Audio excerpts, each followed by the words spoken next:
Today we're making illuminated letters. Welcome back, my most amazing artist, Miss Brown here, coming to you from my studio in Brooklyn. Today's project is creating an illuminated letter.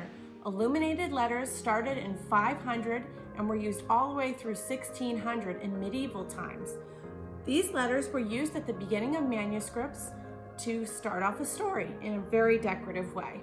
So you're going to choose a capital letter from either of these two alphabets, which I will put up for you on the side of this presentation.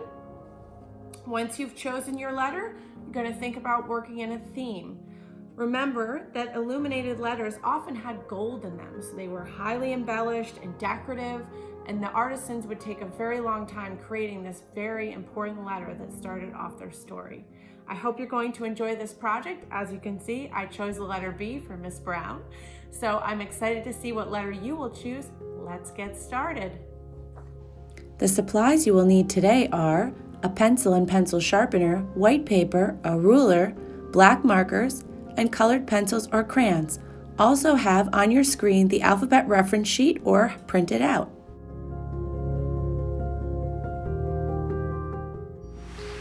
Okay, the first step in creating our illuminated letter is going to be to create a border on our surface. You're going to want to make sure that you're holding your paper vertical because we want to fit our letter going up and down. Remember, vertical is top to bottom, horizontal is side to side. So you want your paper going vertical. Then you're going to take your ruler, and depending on how tall your paper is, your ruler may actually be the whole length of the paper. I'm going to go ahead and suggest that whatever the width of your ruler is, that you use that as the measurement. So I'm lining up the edge of my ruler with the edge of my paper. This is going to make life very simple. And I'm just going to go ahead and draw a straight line, and I'm going to go all the way down. And I'm going to do the other side. You have to flip it so that you can get the right edge. Go all the way down. Okay, now I'm going to do the two long sides. Same way.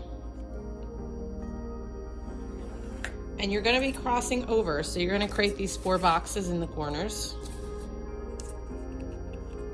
So in the end, you will have a frame, okay? So now that I have my frame, now I'm going to go ahead and I'm going to retrieve my sheet that has the 2 different letter alphabets, Roman or Unicode. Now that you have your border drawn in, you're going to go ahead and get your alphabets pulled up either on your screen or if you printed them out. I would like you to pick a letter either from the Roman alphabet or the Unicode alphabet. And obviously we're working in capital letters only. So you're just going to pick one letter. It can be from your name, it can be from a family member's name. It doesn't really matter. Just pick one that you're really excited about. I am going to go ahead and pick the letter B for my last name, Miss Brown, and I'm going to go with the Roman B. So the difference is, if you look at the Roman B, it's a little bit on the thinner side than the other one. So this one's a little bit thicker, which I think is also neat, but I happen to like the style of that one, and we're going to also stylize it on our own as well. So one of the things when you are doing an illuminated letter is you want to use the border actually. So you're going to have the letter sort of break out of the border wherever you want. I think I'm going to have it break out where the B goes out on the bottom sort of loopy part of the B. So I'm just going to start first off, and it's not going to look exactly. I'm just going to start by sketching in the size. So I know that the top part of the B, I'll try to draw a little bit darker so you can see. The top part of my B comes in, and then the second part of the B shape comes around, and I'm going to have that actually go over my border edge. So that's what I was talking about, where it's going to actually go over my border edge on this side. And then I'm going to have my straight part of my B also coming out here and here. And then the long line, I'm actually going to go ahead and use my ruler again. Now, if you have a curvy shape, obviously you you won't be using the ruler. Just do the best that you can. Okay, so now I have to make it three-dimensional, right? Because obviously this bee doesn't look 3D. So I'm gonna go ahead and start making this bee have a little bit of, not sort of like a bubble letter, but it's more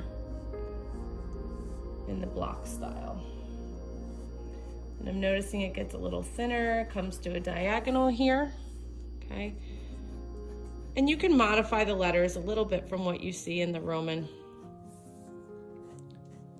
or the other one, which is uncial alphabet. I hope I'm saying that correctly. Okay, and then the other half of my B comes out here. And again, have to make sure that this is all connecting. And it's okay to break the frame because that's what they did with the illuminated letters, as you saw. I'm gonna look at a few more. And you can search a little bit illuminated letters if you want to look up some more. Just remember, we're just looking at the plain letter. It's going to be up to you to do the embellishing. And I'm noticing this is not as round as I would like it. It's a little bit pointy. So I can go ahead and adjust that. That's why we're obviously starting in pencil. It's so neat to see the letter so big. I've never really seen, unless it's on a sign, right? If a letter is quite this big. And then this comes over. And I'm noticing that it has a little bit of a tail there. So I'm just gonna embellish this. Remember, that's my tall part of my bee here. So I wanna make sure those connect. When my bee comes up, this needs to connect. Okay, so you can see my bee is starting to come together. And I have this really straight line here. I'm gonna go ahead and make this a little thinner.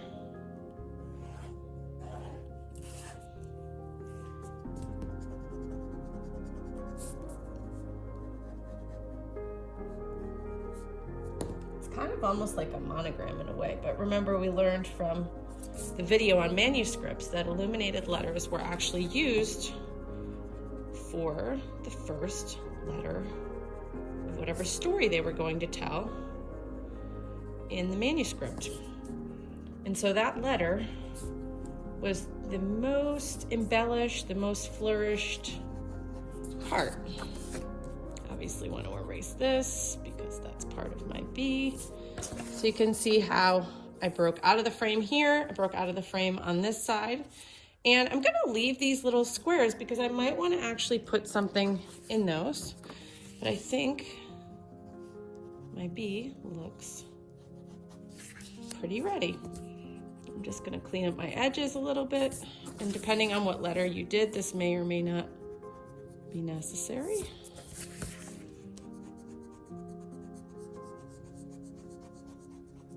So I want my letter to have two sides to it so that I'm gonna have a chance to embellish.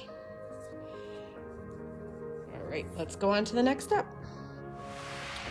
So I've just started sketching in my bee, and I'm just working carefully on sketching in my theme. And I'm starting with sort of a main feature, which in my case is going to be a bumblebee. And I did pick something that goes with the letter. You don't have to. I think it makes it a little bit more comfortable to pick something that goes with the letter because then it's a sort of the theme is ready to go. Remember, illuminated letters were really, really detailed. Remember, we learned that they even added real gold to them. So I am just going to be as detailed as possible with this beautiful bumblebee. So I've put him down here, but then I also want to start creating some sort of floral pattern. As we know, bumblebees love to pollinate flowers. So I'm going to start to think about what that looks like on the outside here. And I'm going to draw some vines and maybe some leaves, and some flowers. And I can have them coming in over my letter, behind my letter, all different ways to approach this. And I'm going to attach also some floral patterns in case you get stuck, so that you can use those as well if you are having difficulty thinking of something.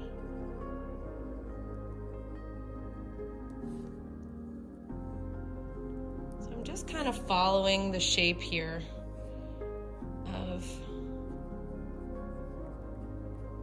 my border for now, and I'm going to erase this one because I want my vine. My vine is going to come down and around.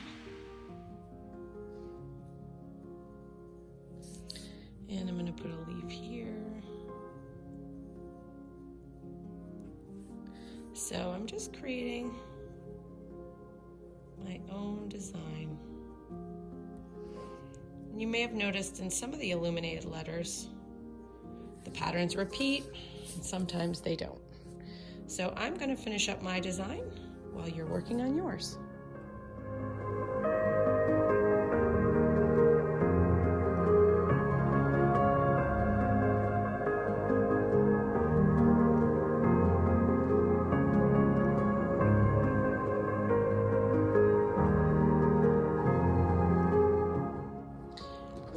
Tricks I wanted to show you that I've been working on is creating a vine that wraps around your letter. So if you start your vine going from behind and then you make it cross over and then you erase out the little parts of your letter, you can make that vine look like it's actually wrapping around. Bring this back down here. So do you see how I did that? So I created it, it's going behind my letter, then it's coming in front, it's going over the front of my letter. And then it's coming back down and around. And you can see it's kind of hiding, and then I can add these fun leaves. Some little veins on the leaf. My bee is starting to get really busy here. But remember, one of the main things about an illuminated letter is that it is a really busy design. So I have a very busy bee here, but I have a very busy design as well. Make sure this is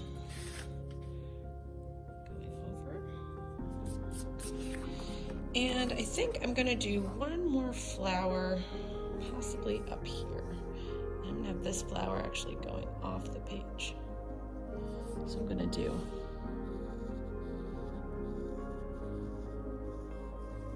and you can do a repeated pattern if you want, where it's overlapping the border. Just gonna erase that out. My flower petals are actually coming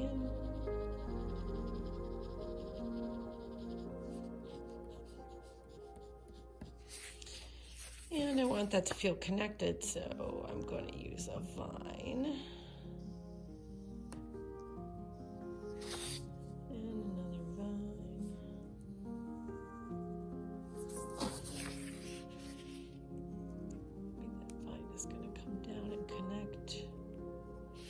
There, so I'm going to erase that out. I'm just having fun with working with my design and seeing where I can take it. So you can still see the B, the letter B, but I have a whole design now that's incorporated in with my letter B.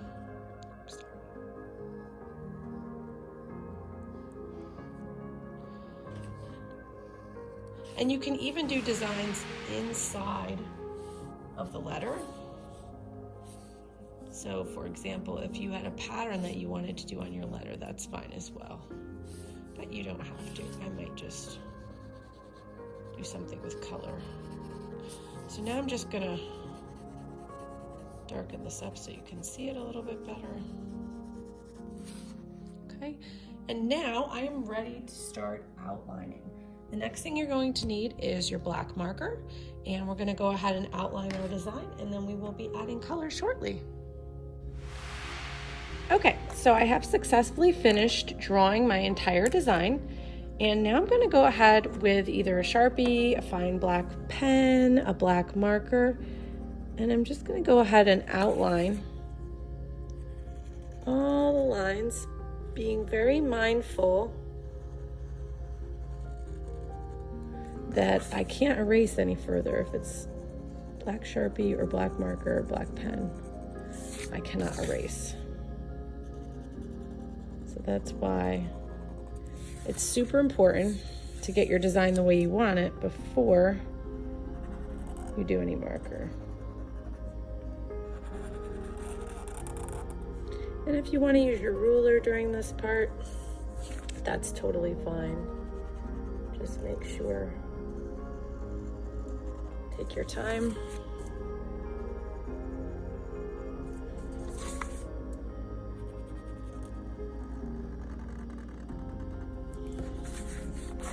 And I prefer to do the letter form first, just so that I know all my lines for my letter are accounted for.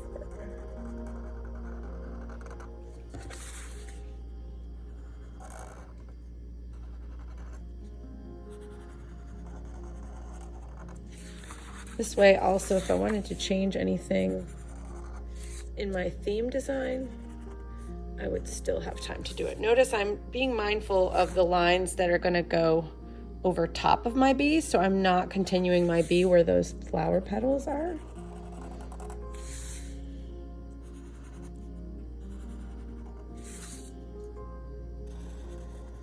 And if you do make a mistake or something gets gone over that shouldn't have, then you can just incorporate that into your design and just make a little adjustment.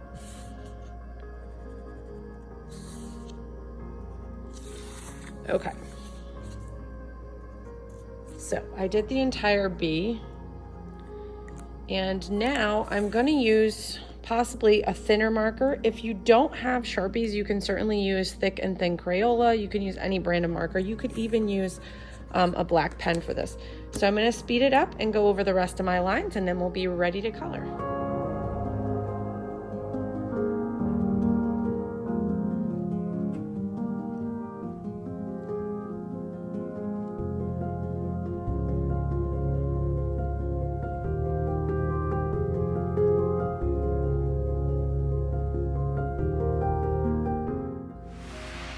So I finished tracing and outlining all of my designs, my letter form. Now I'm going to go ahead and start adding color. I am going to pick one color for my letter so that it will stand out. I want to have some unity in my design. So I've decided to go with a violet or purple for my letter. And I'm just going to use colored pencil. You can use crayon, colored pencil, marker, even watercolor if you're working on heavier paper, whatever you like to use for this.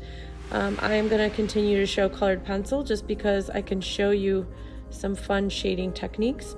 So if I want an area to be lighter, again, I'm using that circular technique that I showed you in the tessellation video. If I want to go lighter, I'm just going to lighten my touch, and I'm not going to layer over as many times as I did over here. As you can see, this I went over 3 or 4 times. So now for the bottom part of the bee, I want that to be a little bit lighter shade of purple. So I'm going to go ahead and just do one layer. And remember, I'm going in that little bit circular way, not only to keep my pencil sharp, but then I don't show my lines and it looks a little more solid. So I will go ahead and finish up my bee, and I'll see you back in a moment. Okay, so I've added the purple to my bee, and now I'm going to go back in and just add a little more layering, because I want my bee to look a little more 3D. So I'm just going to go along this one edge and just blending a second layer.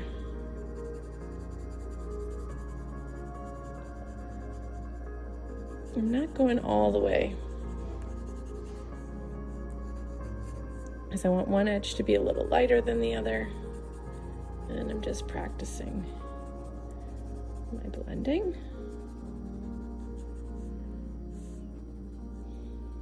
And colored pencil, remember, it takes a lot of patience, so don't get frustrated if you can't get it the first time. Just keep trying. And if you're using crayon right now, layering with crayon is a little bit more of a challenge, but it can be done. I don't suggest pressing super hard. Go with light layers. Same with the colored pencil, unless you want it like super duper dark. Okay, so you can see I'm getting sort of a gradation there. And then on this side of the bee, closest to the frame, make that a little bit darker as well. Okay, so I'm satisfied with my bee, letter B, not my bumblebee. And now I'm gonna go ahead and think about what colors I wanna use for the flowers, the bumblebee. I know I'm gonna make him realistic, and I'm gonna get out my yellow and black for my bumblebee. So I'm actually gonna make the fuzzy parts yellow. I drew those little lines. You can think about the ways lines can actually show texture. We talked a lot about that earlier in the year. So I put those little black Sharpie lines underneath. Also, the nice thing about colored pencil is if you're not using Sharpie, even the Crayola marker, it shouldn't move. If you're using watercolor, obviously you really do need to use Sharpie, because obviously the paint will, if you're using water-based markers, you can't really use watercolor. Okay, so there's my bumblebee. Do his little legs.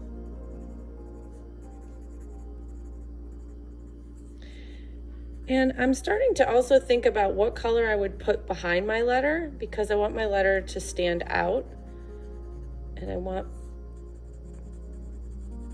to think about that. So if my letter is purple, can anyone remember what the opposite of purple is on the color wheel?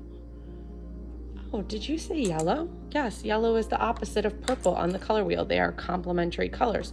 I could also think about using a warm color, so possibly red behind it if I wanted to have that contrast. We learned a lot about that last year when we did our Georgia O'Keeffe projects, that contrast really makes things pop, right? So especially if you have your complementaries, or if you do like a warm and a cool, cool and a warm, that can also work.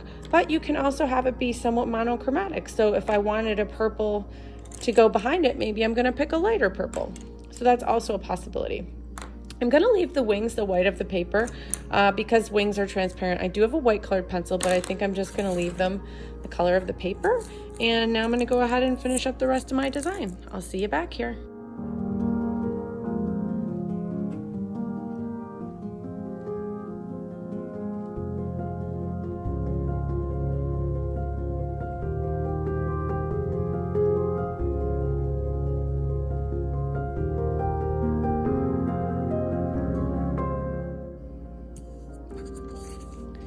Okay, so I've managed to get all the vines in and the bumblebee, and now I'm ready to start on my flowers. And so I'm gonna think about a couple of colors that might really stand out.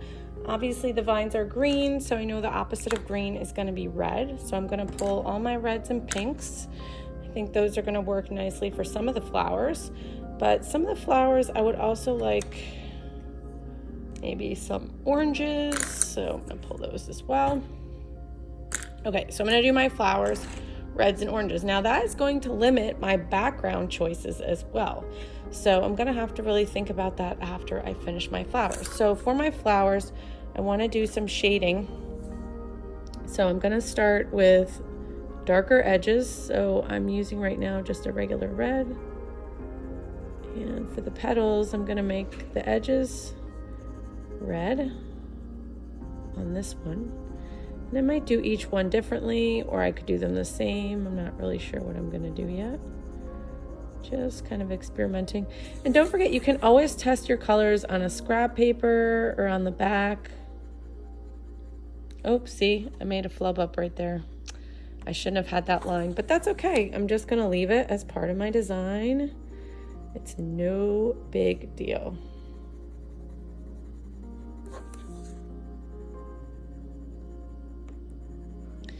And I'm probably going to go back into my leaves as well and add some shading because I just kind of got those in quick.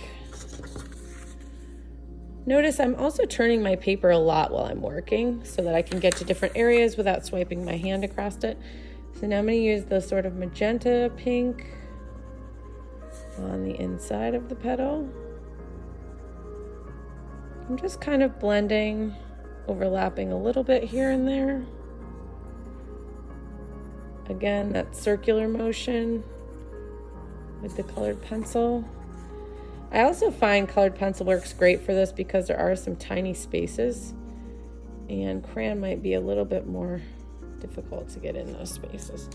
So then I'm going to use my brown for the centers. Even though I have that texture behind, it's still going to come through a brown center. Okay, so now I left this because this flower is underneath and then it goes over, so it's like a little bit of an illusion there. So this is going to be my background color. I'm not really sure what color that's going to be yet. So I'm going to leave that. And I'm going to go ahead and do, and I have also a different brown here I can try. Oh, that's pretty. It's more of a reddish brown. And remember, if you have like an 8-pack of colored pencils, that's okay because you can layer the colors to achieve different shades. And you could also do this with mixed materials. Like if you wanted to use some colored pencils, some crayons to get a variety of tones, that's fine as well. So now I'm going to go over to my other 2 flowers and finish those up, and we'll be right back.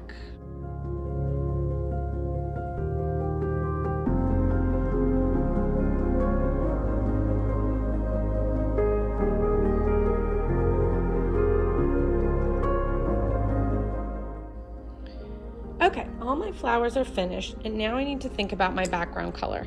So I have decided that on the outside here in the border area, I'm actually going to use the light blue. So I'm going to go ahead and do my border area. So this is my frame that is going to be in the light blue. And I thought that would make the flowers really pop, even though it's a cold color next to all the vines. But I was thinking a lot about my warm colored flowers that are in the border. So I'm going to go ahead and fill in my border. I'll see you in a moment.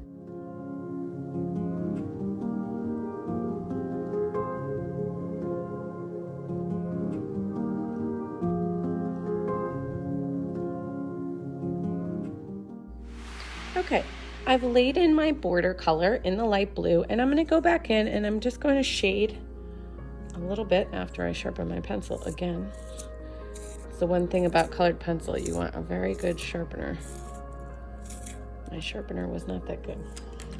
Anyway, I'm going to go in and darken some areas where I want things to pop. Just give a little bit of shading.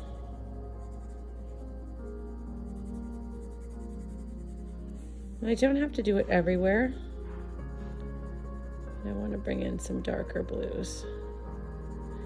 And I'm just doing it by using the same colored pencil, only I'm layering a second layer in certain areas. All right, I'm going to go ahead and finish that up. So I've gone ahead and added the little bit of blue shading that I was speaking about. And now I'm ready for the interior background color. And I actually found that I had a peach colored pencil. And so that's kind of like in between orange and yellow. So I think it could actually work really well. So I'm just going to go ahead first next to my orange flower and see if I like it, because then I can always layer over if I don't like it. Oh, it's pretty cool. It looks good.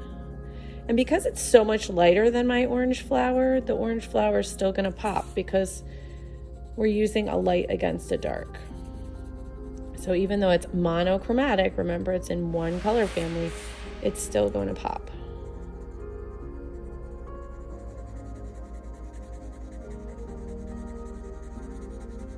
And for this background color, this part, I'm going to try and just get it as solid as I can. So I'm not really going to do any shading. But do you see how that's so much lighter, and it does make my flower still pop?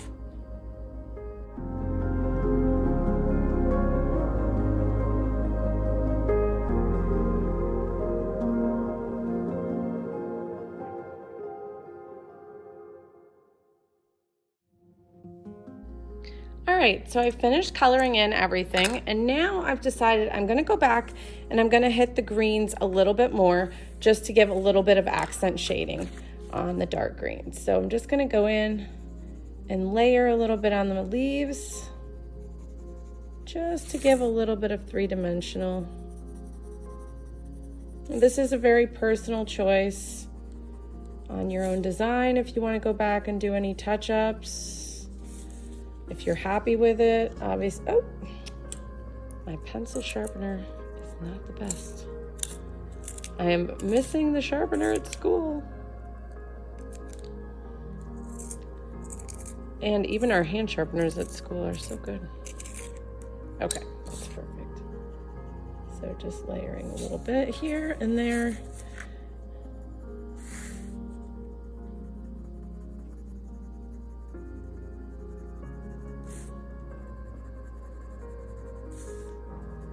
Just these little finishing touches. And then some on the light green as well.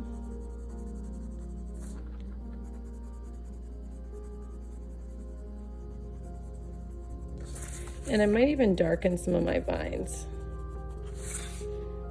just to give that some.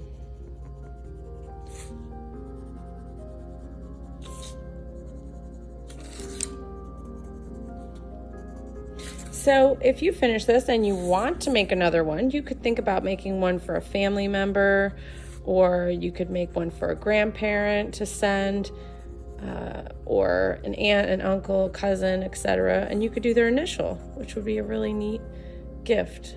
We're also putting the idea out there that you could make a story that starts with the first letter being your illuminated letter. So that is another idea. Okay, I feel like I'm completely finished. I'm gonna start cleaning up. I hope you enjoyed this project. I had a lot of fun learning along with you about illuminated letters and illuminated manuscripts, and I hope that you will try this again and share it with others. And we'll see you very soon. I hope you enjoyed today's illuminated letter project as much as I did. I can't wait to see what you made. I hope you had a lot of fun, and we'll see you back here really soon. Bye-bye.